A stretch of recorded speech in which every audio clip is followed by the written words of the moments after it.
the group that's organized this, we're called the Wilmington Constitutional Patriots.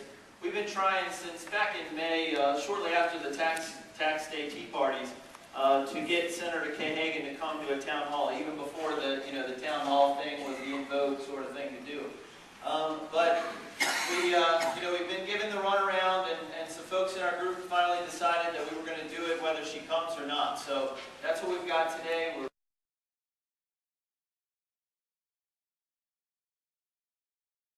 I live on Oak Island. I'm a registered independent. I'm American. I'm not an un-American. My husband and I drove here today in an evil SUV. I'm from Wilmington. I didn't get bused in today. I'm originally from Charlotte, but I've been here about 5 years. And I'm a full-blown Democrat. First sentence in the Constitution says it is my duty to secure the blessings of liberty for myself and, more importantly, for posterity, our children and our grandchildren. My name is Tom Nairmore, and I'm a teacher in Duplin County. I teach history and civics. Before this past year, I was never very interested in politics. I could have cared less. And this past year, I've become, you can ask my family, I've become a lunatic, blogging, trying to get information on the internet because I feel that the entire population of this country is being lied to on a daily basis. I'm a local physician. I'm a chiropractor. And Kay, just so that you know, I'm going to say some fishy things about healthcare reform. We're all just average citizens. Everybody that's got up here said they've not been planted here by any special interest groups.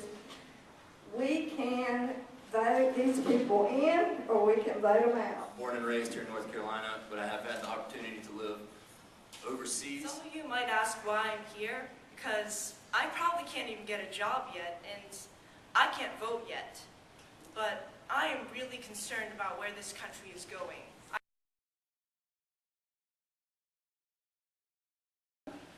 I do not believe that big government is good for America. I appreciate the things coming from Twitter, but like it says, read the bill. I mean, 50 pages a day. This is one of the most monumental spending bills in our country's history. And if we want to make a change, we have to understand it. And it seems that our elected officials don't. And if we don't know what they're voting for, how can we vote for them? I have to drive up to an automobile that has an Obama sticker on it and kind of cock my head half over and just wonder, why haven't they taken the sticker off of their automobile? The only reason you're proud of this guy and for what he's doing is because you have no idea what he's doing. Exactly. That's the only reason, because you're ignorant and you haven't gotten into the research like some of us have. There are 2 ways we can control costs of this health care whole thing. Number 1, tort reform. The other way we could control costs is to allow insurance across state lines.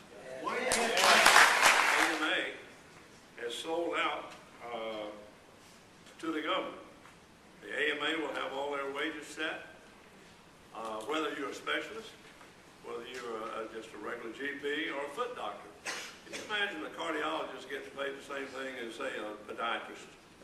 And he's gone to school for about 10 more years. This health care is so wonderful, and it's going to be the answer to all of our problems, all of our woes. Why has this Congress decided to exempt themselves?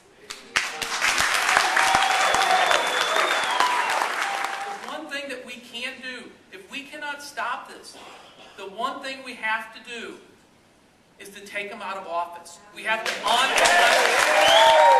going to remember. She didn't want to talk to me, and next time she's up for election, we're not going to forget. And we vote. The people in this room are Republican Party calling my house. I keep telling these guys, you know, you've got to hold up somebody. Give us somebody to follow. We need a leader. Where are the leaders? You know what 80 million plus is? That is the number of eligible voters who did not vote in the last election. 80 million plus people. The Declaration of Independence that was signed years ago, and that this country, the foundation of this country, it said that every citizen has a right to life, liberty, and the pursuit of happiness. And this bill, and the direction this country is heading, could shorten people's lives, take away their liberties, and stifle their pursuit of happiness. And I'm not happy about it. I'm personally one who believes that health care is not a right, okay? It's not in our constitutional rights. It's not a right, okay? That's part of what's gotten us into this situation in the first place. Yes, we need health care, but there's a fair exchange system that needs to happen within health care. You ask any doctor in this town how many malpractice suits they're fighting right now today, there are at least 10 in every doctor's basket. Big government is always more expensive and always less efficient. Peter Singer, Cass Sunstein, and Ezekiel Emmanuel, Rom's brother. All three seem to dislike children. And I want to know if children are born handicapped, medical or physical or whatever their handicap might be, are they going to get the treatment or are they going to be treated the same as us seniors? Thank you. I am handicapped. Unborn babies and old people seem to be less valuable in this bill. It seems to me they won't be allowed to see a doctor as much as other people. Will I be treated as less important too? Please promise me that you'll protect handicapped people. God made us all. Who thinks that a bunch of bureaucrats can rewrite one of the most complex issues in today's society? It's not just about healthcare reform, that's for sure. We have a great healthcare system right here in the United States as it stands right now. Does anybody in this room, are you complaining about your healthcare right now? Are we complaining about our healthcare? No, we're not.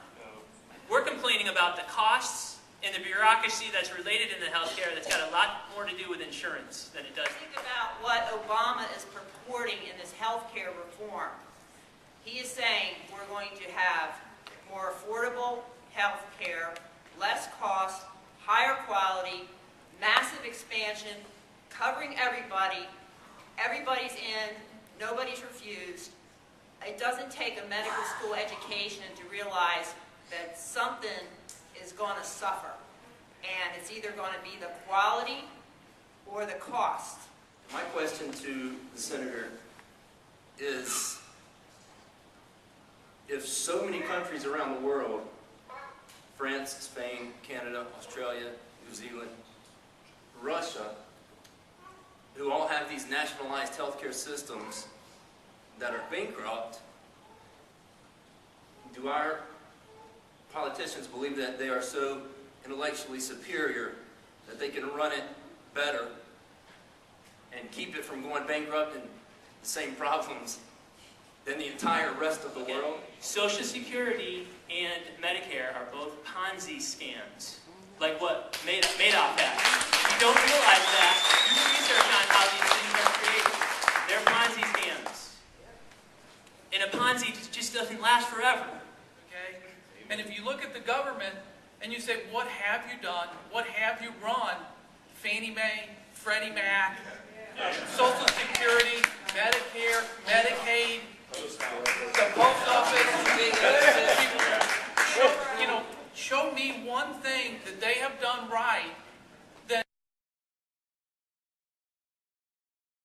I blame us. We put up Republican and Democrat, both alike, both not speaking up for the Constitution, both not speaking up for limited government, both not speaking up for federalism, allowing states' rights.